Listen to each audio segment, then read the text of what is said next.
hello to all my babies that I've missed so much. Today we're going to read Betsy Ross and the Silver Thimble. It is written by Stephanie Greene and illustrated by Diana Magnuson.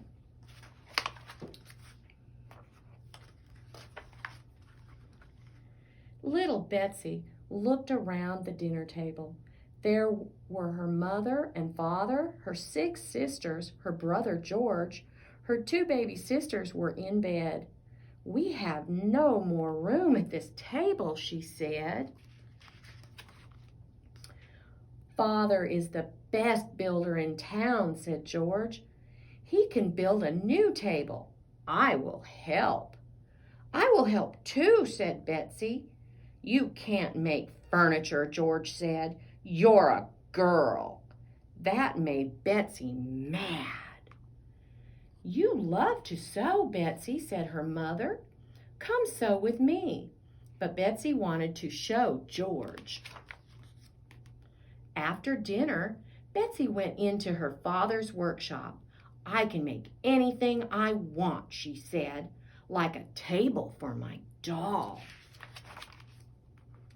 She looked at her father's tools. She saw a big saw hanging on the wall.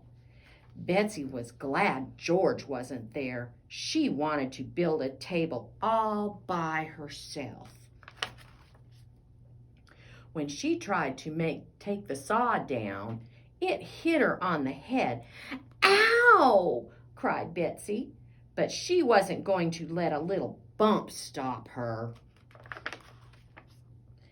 Betsy took some wood from the woodpile and tried to cut it.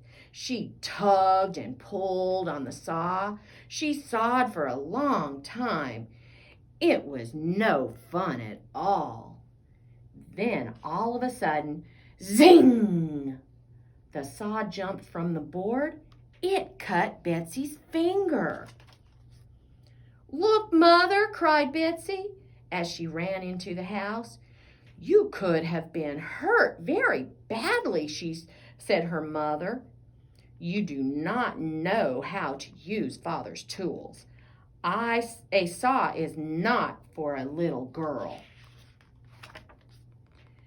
"It's not fair," cried Betsy. "Little girls can't do anything." "Betsy, do you really want to make furniture?" her mother asked. Betsy thought about that old saw. She didn't like it one bit. She only wanted to use it because George said she couldn't. "I want to give you something," said her mother. "Hold out your hand and close your eyes." Betsy opened her eyes. There on her finger was a silver thimble. "Oh, Mother," she cried, "it's beautiful." "My mother gave it to me when I was 6 years old, just like you," her mother said. "Now look at your hands," said her mother. "They are like 2 different people." "What do you mean?" asked Betsy. "Your left hand is you when you do things just because someone else does them," her mother explained. Betsy looked at her left hand. It had a bandage on the finger. Her finger hurt.